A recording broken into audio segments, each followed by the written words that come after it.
Hello, this is the Answer Lady. I'm having fun working with my new Corona 1500 knitting machine. I've learned 3 cast-ons that I'd like to share with you, and I also have some details for you about threading the carriage. There are several ways to cast on, and here's an easy automatic cast-on given in the manual. Stitch size 1 to 2. I decided on 2. Shifting cam lever, position C. Both return cam levers to 2, these, right there. Needle selector knobs to 4, which they both are. Pattern control knobs to A, which they are. Double checking everything. And if I had a row counter, which I don't yet, I have one on the way, it should be at 0, of course. You bring the number of needles that you want forward to the position that I've got them. They recommend using a straight edge for this, and that is a good idea because I've noticed the machine is very sensitive to the position exactly of your needle butts. And now we're going to use the automatic selection feature to pull needles 2 and 4 back.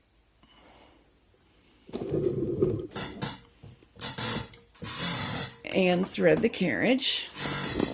Turn so you can see a little bit better.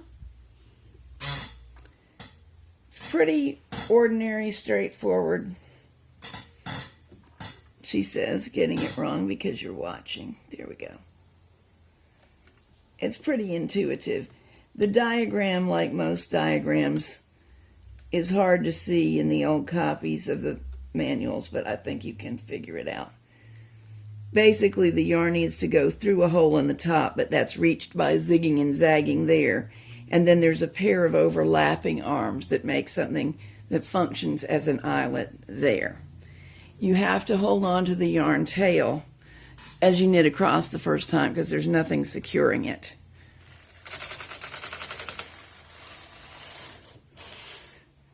Okay, every other needle picked up a loop of thread, and that's all it is because the first pass you can't get more than a loop of thread. Now it's still necessary to keep hold of the yarn tail because we don't have any real stitches yet. But I shouldn't have pulled it up as I did to show you because it disarranged these gate pegs, and I don't want that. All we have to do this time, no selection, just go across. But you do have to watch. I had a loop trying to form there, and that we cannot have.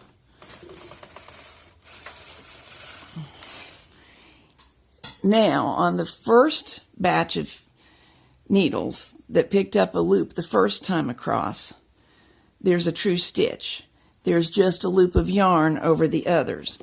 But from here on out, it ought to knit smoothly. The manual does warn you that occasionally you get something like I just got there. Let me see if I can get in a position to nudge it over. It says go ahead and knit the stitches that didn't form completely and put the needle back in the appropriate position. And I'm going to do that. There we go.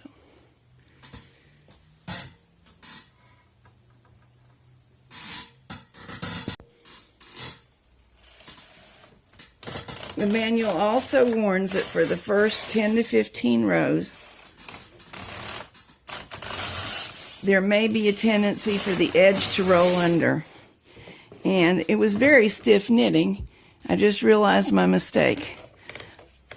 The manual doesn't remind you to go to your normal stitch size after the first couple rows, but of course you should. Let's see if I can fix it or not. Looks like maybe yes. If this were real knitting, I would have to redo it because you don't want the first 3 or 4 rows after the cast on to be as tight as those were. But in spite of my forgetfulness, it's going very well now.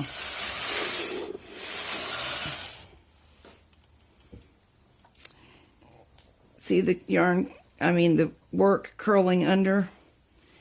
The manual does warn you that you'll have to pull that out. We can't leave it continuing to curl under.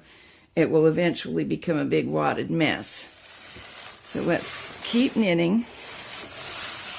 By the way, while I knit, I'll explain to you what you're looking at.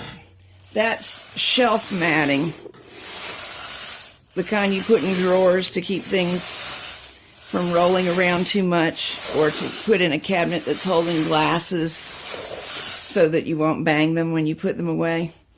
I don't have the clamps for this machine, and it doesn't need as much securing as some, so this seems to be adequate. It's that rubbery stuff.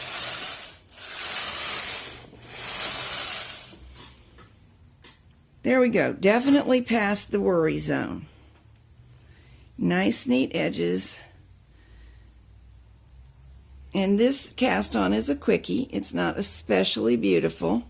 You can beautify it a little bit by pulling on your initial yarn tail. But if you were doing either swatches or an edge that you were going to allow to roll, that hides the cast on anyway. So it's a perfectly good quickie cast on. Let's try the second automatic cast on given in the manual. For this one we use stitch size 4 or 5. I'll try something in between.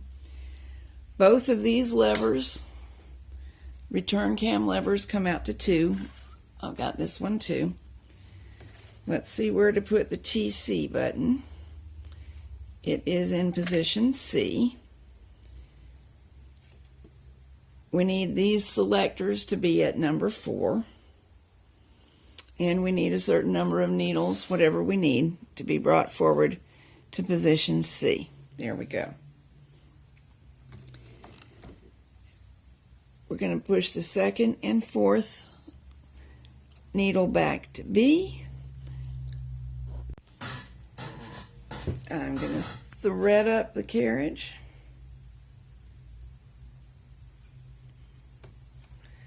And knit across. And as before, every other needle knitted. Oops, I forgot to turn this to A. They're both supposed to be on A for this. Every other needle has knitted. Well, I said knitted, but in fact every other needle just picked up a stitch or a loop of yarn. It will become a stitch on our next pass. Now I still need to keep hold of the yarn tail somewhat, knit back to the right.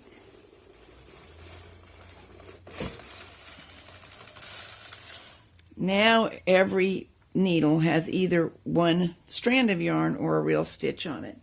And here's the main difference between this and the first method. We did start with a larger stitch size, and now the manual has us gently pulling on the initial yarn tail. It tightens up that first row. So even though we knitted it a little bit larger, we're taking some slack out. And according to the manual, this makes for a neater edge.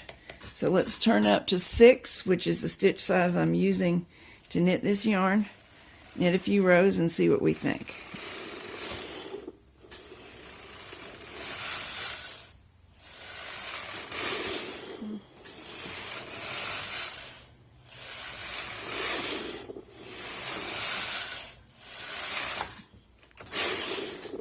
I'm getting that curling under that they warned about, and it got in its own way. Let's loosen that roll a little bit and keep knitting.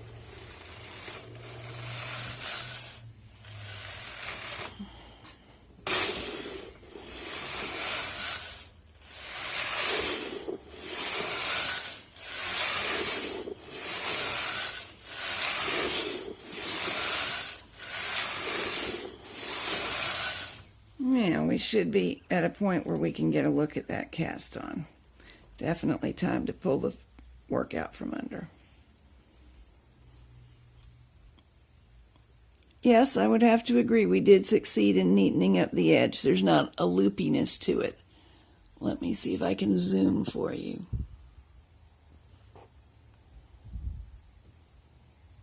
One of the most popular cast-ons for all machine knitters is E-wrapping, and that works just fine on this machine. Bring the needles all the way forward, hang a loop on the needle on the far side away from the carriage. The carriage is over there right now.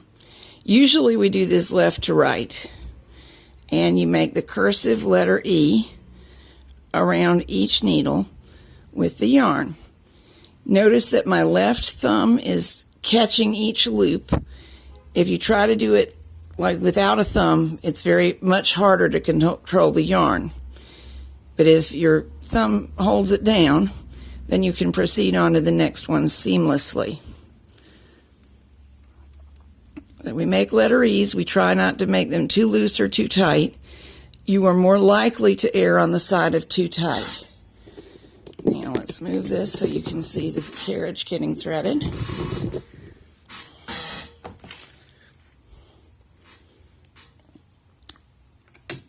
One feeder needs to stay out of the way. There's the top hole that we're aiming for.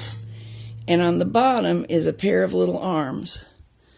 I will later put the camera closer so you can look at that. And across we go. Because I hesitated, my last loop tried to unwind because there was a little slack in the yarn, so I'm trying to fix that here.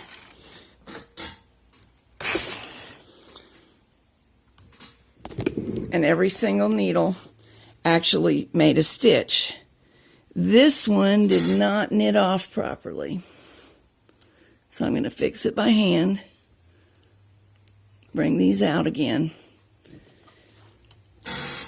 And if you're having any problems, such as I just did, knit the second and even the third rows back from hold.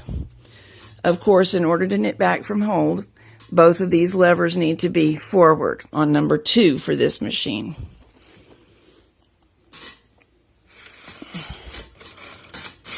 Beautiful. And now it's cast on. I have a finished piece that I did off camera. Let me turn to the cast on edge. This is where I dropped it off the machine, so the opposite edge must be the cast on edge. And that's how it looks. Just for your information, this is done with everything set at stitch size 6 in a fingering weight yarn. Let's take a closer look at threading this carriage. The top part's easy. You've got a flat piece of steel, and underneath it there's a hole that's where your yarn goes first. And at the bottom there are 2 arms crossing, which you cannot see from this angle. So hang on. The carriage is off of the machine, propped up on the back of the bed. Here's the first step again. Going under that flat piece and just falling into the hole. Now let me point with another tool. Here's the pair of arms I'm talking about. Let's zoom a little bit.